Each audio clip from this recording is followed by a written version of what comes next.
أعوذ بالله من الشيطان الرجيم بسم الله الرحمن الرحيم الحمد لله الذي خلق السماوات والأرض وجعل الظلمات والنور ثم الذين كفروا بربهم يعدلون هو الذي خلقكم من طين ثم قضى أجلا وأجل مسمى عنده ثم أنتم تمترون وهو الله في السماوات والأرض يعلم سركم وجهركم ويعلم ما تكسبون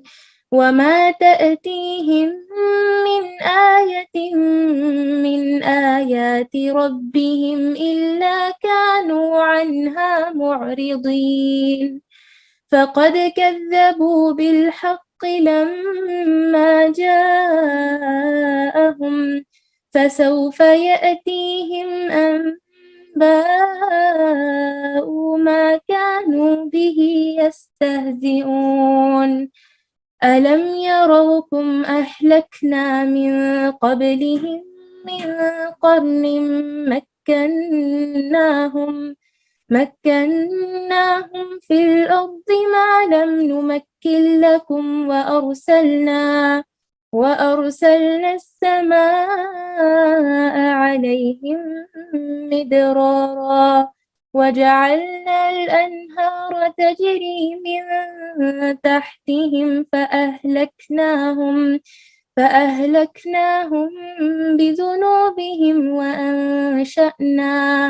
وأنشأنا من بعدهم قرنا آخرين ولو نزلنا عليك كتابا في قرطاس فلمسوه بأيديهم لقال الذين كفروا إن هذا إلا سحر مبين وقالوا لولا أنزل عليه ملك ولو أنزلنا ملكا لقضي الأمر ثم لا ينظرون جزاكم الله خير.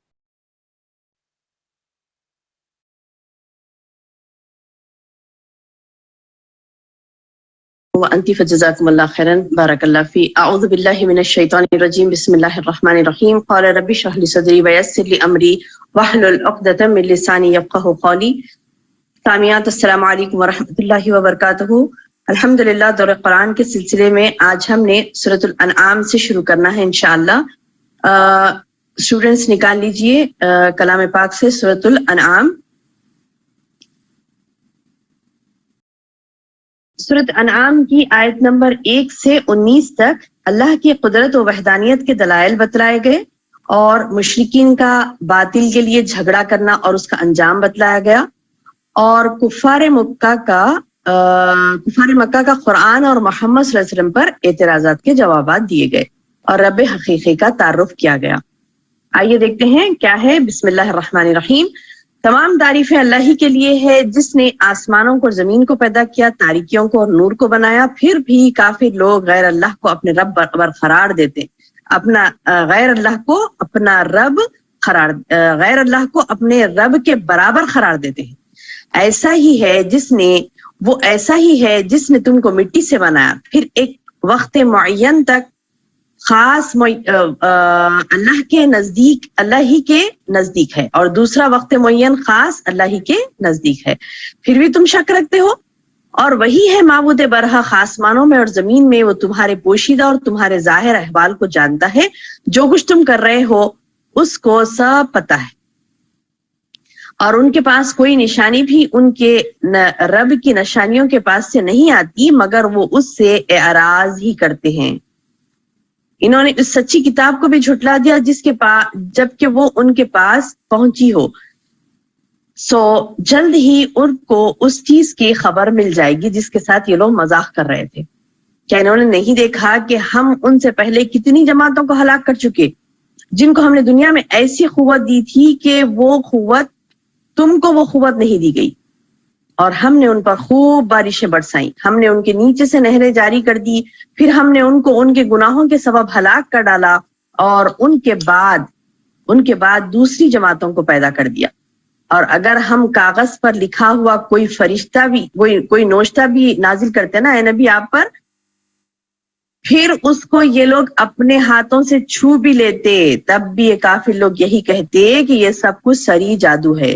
اور یہ لوگ یوں کہتے ہیں کہ ان کے پاس کوئی فرشتہ کیوں نہیں اتارا گیا, اور کوئی فرشتہ ہم بھیج دیتے تو سارا قصہ ہی ختم ہو جاتا ہے نا. میری بہنوں, اللہ پاک کیا فرما رہے ہیں کہ اگر اللہ تعالیٰ فرشتہ بھیج دیتا اور یعنی نزول قرآن ہوتا ہوا دیکھ لیتے وہ لوگ, فرشتہ بھیج دیتا, سامنے ان کے فرشتہ آ جاتا, پھر بات ہی ختم ہو جاتی پوری. تو اللہ تعالیٰ بتا رہے ہیں کہ پھر ان کو ذری مہلت نہ دی جاتی تھی, اور اگر ہم کسی فرشتے کو رسول بناتے تو بھی اسے ہم انسانی شکل ہی میں اتارتے, اور ہم انہیں اسی شبے میں ڈال دیتے جس میں وہ پڑے ہوئے ہیں. یعنی سورۃ الانعام کے یہ 9 آیتوں میں اللہ تعالیٰ نے جو یعنی اپنی اللہ کی قدرت کی وحدانیت کی جو بات بتلائی ہے, اس کے بعد اللہ تعالیٰ آیت نمبر 20 سے لے کر یہ تو آیت نمبر 9 ہوئی, 19 تک دیکھیے, اور آگے آتا ہے اللہ پاک فرماتا ہے اور واقعی آپ سے پہلے جو پیغمبر ہوئے ہیں ان کے ساتھ بھی مذاق کیا گیا ہے نبی. یعنی اللہ کے رسول صلی اللہ علیہ وسلم کو اللہ تعالیٰ تسلی دے رہے ہیں کہ آپ سے پہلے بھی جو پیغمبر گزر چکے ان کے ساتھ بھی لوگوں نے مذاق کیا, پھر جن لوگوں نے ان سے مذاق کیا تھا ان کو اللہ کا عذاب آ گھیرا جس کا وہ مذاق اڑاتے تھے. تو اے نبی آپ فرما دیجئے ذرا زمین میں چل پھر کر دیکھ لو چھٹلانے والوں کا کیا انجام ہوا. پچھلی قومیں تھی نا اللہ کے رسول صلی اللہ علیہ وسلم کے دور میں بھی وہ قوموں کے آثار تھے, جیسے کہ قوم عاد, قوم سمود, قوم فرعون. تو ان کے آثار دیکھنے کے لیے اللہ تعالیٰ بول رہے آپ کہہ دیجئے جو کچھ آسمانوں اور زمین میں موجود ہے یہ سب کس کی ملکیت ہے, آپ کہہ دیجئے کہ سب اللہ ہی کی ملکیت ہے. اللہ نے مہربانی فرمانا اپنے اوپر لازم کر لیا ہے, تم کو اللہ قیامت کے روز جمع کرے گا, اس میں کوئی شک نہیں. جن لوگوں نے اپنے آپ کو گھاٹے میں ڈالا سو وہ ایمان نہیں لائیں گے, اور اللہ ہی کی ملک ہے سب کچھ جو رات اور دن میں جو رہتا ہے وہ تمام اللہ کی ملکیت ہے, وہی بڑا سننے والا اور جاننے والا ہے. آپ کہہ دیجئے نبی کیا اللہ کے سوا جو کہ آسمانوں اور زمین کا پیدا کرنے والا ہے کوئی ہے جو کھانے کو دیتا ہے؟ سوال کر رہے ہیں اللہ تعالیٰ. اللہ تعالیٰ نبی صلی اللہ علیہ وسلم کو فرما رہے ہیں کہ اے نبی تم سوال کرو کہ آسمان و زمین کا پیدا کرنے والا کھانا دیتا تم کو یا پھر کوئی اور دیتا؟ نہیں, اللہ ہی رزاق ہے میری بہنوں. اللہ فرماتا ہے کہ اللہ کھانے کو دیتا ہے اللہ, اور اسے نہیں کھلایا جاتا. میں کسی اور کو معبود قرار دوں؟ یعنی نبی صلی اللہ علیہ وسلم کو بولو برے اللہ تعالیٰ کہ جو مجھے کھانا دیتا ہے میں اس کو نہیں دیتا, تو پھر میں کسی اور کو کیوں معبود قرار دوں؟ آپ فرما دیجئے مجھ کو یہ حکم ہوا ہے کہ سب سے پہلے میں اسلام قبول کروں اور تو شرک کرنے والوں میں سے نہ ہو جانا. آپ کہہ دیجئے نبی اگر اپنے رب کا کہنا نہ مانو تو میں ایک بڑے دن کے عذاب سے ڈرتا ہوں. اللہ اکبر. یعنی انبیاء بھی اللہ کے عذاب سے ڈرتے تھے میری بہنوں, انبیاء بھی اللہ کے عذاب سے ڈرتے تھے. اور جس شخص نے اس روز عذاب ہٹا دیا, جس شخص سے اس روز یعنی حشر کے میدان میں, قیامت کے دن حشر کے میدان میں جس شخص سے بھی عذاب ہٹا دیا جائے گا نا تو اس پر اللہ نے بڑا رحم کیا, اور یہ صریح کامیابی ہوگی, اور یہ صریح کامیابی ہے. اور اگر تجھ کو اللہ کوئی تکلیف پہنچائے تو اس کا دور کرنے والا اللہ کے سوا کوئی نہیں. یاد رکھو بندو, اللہ فرما رہا ہے کہ اگر تجھ کو اللہ کوئی تکلیف پہنچائے تو اس کا دور کرنے والا کوئی نہیں سوائے اللہ کے, اور اگر تجھ کو اللہ کوئی نفع پہنچانا چاہے تو ہر چیز پر اللہ پوری قدرت والا ہے, اور وہی اللہ اپنے بندوں پر غالب برتر ہے, اور وہی بڑی حکمت والا اور پوری خبر رکھنے والا. آپ کہہ دیجئے گواہی دینے کے لیے سب سے بڑی چیز کون ہے؟ آپ کہہ دیجئے اللہ, وہ میرے اور تمہارے درمیان گواہ کافی ہے. اور یہ قرآن جو وحی کیا گیا تاکہ میں اس کے ذریعے سے تم کو اور جس کو یہ قرآن پہنچے ان سب کو ڈراؤں. تو میرے بہنوں اس قرآن میں ڈراوا ہے, اس قرآن میں اللہ تعالیٰ اللہ کے خوف دلاتا ہے, اللہ کی قدرت بتاتا ہے, جہنم سے ڈراتا ہے. تو اللہ تعالیٰ بتا رہے ہیں کہ کیا تم سچ مچ گواہی دو کہ اللہ کے سوا کوئی معبود نہیں ہے؟ آپ کہہ دیجئے میں تو گواہی نہیں. آپ کہہ دیجئے کہ اللہ تعالیٰ بتا رہے ہیں کیا تم سچ مچ یہی گواہی دو گے کہ اللہ کے سوا کچھ اور بھی معبود ہیں؟ یعنی مشرکوں سے اللہ تعالیٰ سوال کر رہے ہیں. اور پھر نبی صلی اللہ علیہ وسلم کو فرما رہے ہیں کہ آپ کہہ دیجئے اے نبی میں تو گواہی نہیں دیتا, میں تو اس بات کی گواہی نہیں دیتا کہ اللہ کے سوا کوئی معبود ہے, نہیں, اللہ ہی معبود برحق ہے. آپ فرما دیجئے کہ بس وہ تو ایک ہی معبود ہے اور بے شک میں تمہارے اس شرک سے بیزار ہوں. میری بہنوں, سورۃ الانعام میں تقریباً آپ دیکھیں گے آگے بھی مشرکین پر, شرک پر, یعنی شرک سے اتنی نفرت ہے میری بہنوں اللہ سبحانہ وتعالیٰ کو, شرک کی ایک ایک چیزوں کو اللہ نے اس صورت میں کھول کھول کے بیان کی ہے. غور سے سنیے اہل کتاب کا کیا شرک تھا اور مشرکین کیسے اللہ کے رسول صلی اللہ علیہ وسلم پر افترا پردازیاں کرتے تھے. تو یہ تمام چیزیں اس صورت میں بتائی گئی ہیں. آگے آیت نمبر 20 سے لے کر 26 تک, یعنی 20 سے لے کر 26 تک اہل کتاب نبی کو پہچان کر بھی جھٹلا دیتے تھے. کیا ہے اس میں, نبی کو پہچان کر بھی وہ جھٹلا دیتے تھے. ان کی کتابوں میں محمد صلی اللہ علیہ وسلم کی نشانیاں ہونے کے باوجود بھی وہ انکار کر دیتے تھے. کیا ہے فرمان باری تعالیٰ, جن لوگوں کو ہم نے کتاب دی تھی وہ رسول کو اس طرح پہچانتے جیسے اپنے بیٹوں کو پہچانتے ہیں. جن لوگوں نے اپنے آپ کو گھاٹے میں ڈالا سو وہ ایمان نہیں لائیں گے. اور اس سے زیادہ بے انصاف کون ہوگا جو اللہ پر جھوٹ باندھے یا اللہ کی آیت کو جھوٹا بتلائے. ایسے بے انصافوں کو کامیابی نہیں ہوگی. اور وہ وقت بھی یاد کرنے کے قابل ہے جس روز ہم تمام لوگوں کو جمع کریں گے. پھر مشرکین سے کہیں گے تمہارے وہ شرکا معبود کہاں ہے جن کا تم دعویٰ کرتے تھے, کہاں گئے یہ؟ پھر ان کے شرک کا انجام اس کے سوا اور کچھ نہیں ہوگا کہ وہ یوں کہیں گے قسم اللہ کی ہمارے پروردگار, قسم اللہ کی ہمارے پروردگار کی ہم مشرک نہ تھے. اللہ اکبر. دیکھیے بہنوں, یعنی جو شرک کرتا نا بندہ, وہ شرک کرنے والا بندہ اللہ کے سامنے ٹھہر کے بھی جھوٹ بولے گا. یعنی اس کو لگے گا ہی نہیں کہ مطلب وہ ایک جھٹکے میں اس کے سارے جو معبود تھے نا وہ چلے جائیں گے, اور کہے گا اللہ میں شرک نہیں کرتا تھا. تو اللہ تعالیٰ بتا رہا ہے ذرا دیکھو تو انہوں نے کس طرح جھوٹ بولا اپنی جانوں پر, اور وہ جھوٹ موٹ تراشتے تھے. وہ 100 ان سے غائب ہو گئے. اور ان میں بعض ایسے بھی ہیں کہ آپ کی طرف کان لگاتے ہیں اور ہم نے ان کے دلوں پر پردہ ڈال رکھا ہے کہ اس میں سے وہ اس کو سمجھے نہیں. ان کے کانوں میں ڈانٹ رکھ دی گئی. کیوں رکھی گئی میری بہنوں؟ یہ کیونکہ ان کے کفر کی وجہ سے.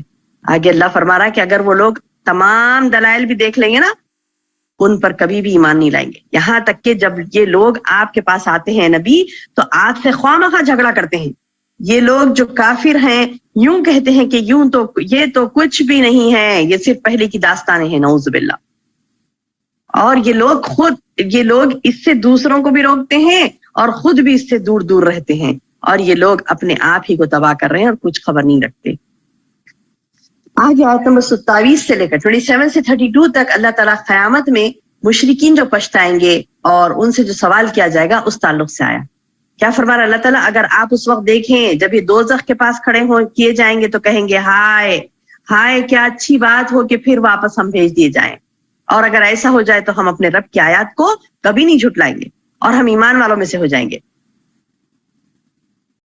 میری بہنوں, قیامت کے دن جب بندہ دوزخ کے نزدیک جائے گا نا تو پکار کر کہے گا کہ کم از کم ایک مرتبہ مجھے واپس بھیج دیا جائے. لیکن کیا ایسا ممکن ہے؟ نہیں ہوگا. اللہ فرما رہا ہے کہ بلکہ جس چیز کو اس سے پہلے چھپایا کرتے تھے وہ ان کے سامنے آ گئی. اگر وہ لوگ پھر واپس بھیج دی جائے نا تب بھی وہ وہی کام کریں گے جس سے ان کو منع کیا گیا. اور یقیناً وہ بالکل جھوٹے ہیں. کہتے ہیں کہ صرف یہی دنیاوی زندگی ہماری زندگی ہے اور ہم زندہ نہ کیے جائیں گے. میری بہنوں, یہ مشرکوں کا نعرہ تھا. وہ لوگ اپنی زبانوں سے کہتے تھے کہ یہ دنیاوی زندگی ہی سب زندگی ہے, مگر آج ہمارا یہ حال ہے کہ ہم اپنے عمل سے یہ کہتے ہیں کہ دنیاوی زندگی ہی تمام ہماری زندگی ہے. نعوذ باللہ, نعوذ باللہ. یعنی ہم ایسے جیتے ہیں جیسا کہ ہمیشہ ہمیں یہی رہنا ہے. یعنی آسائشات کی بھرپور سامان زندگی بھرپور ہم جمع کر لیتے ہیں. اللہ فرما رہا ہے کہ اگر آپ اس وقت دیکھیں جب وہ اپنے رب کے سامنے کھڑے کیے جائیں گے, اللہ فرمائے گا کیا یہ واقعی امر نہیں ہے؟ وہ کہیں گے بے شک قسم ہے ہمارے رب کی. اللہ فرمائے گا تو اب اپنے کفر کے عوض عذاب کا مزہ چکو. بے شک خسارے میں پڑے وہ لوگ جنہوں نے اللہ سے ملاقات کی حقیقت کو جھٹلایا. یہاں تک کہ جب وہ معین وقت ان پر اچانک آ پہنچے گا تو کہیں گے ہائے افسوس ہماری کوتاہی پر جو اس بارے میں ہوئی. اور حالت ان کی یہ ہوگی کہ وہ اپنے بوجھ اپنے کمر پر لادے ہوئے ہوں گے. خوب سن لو,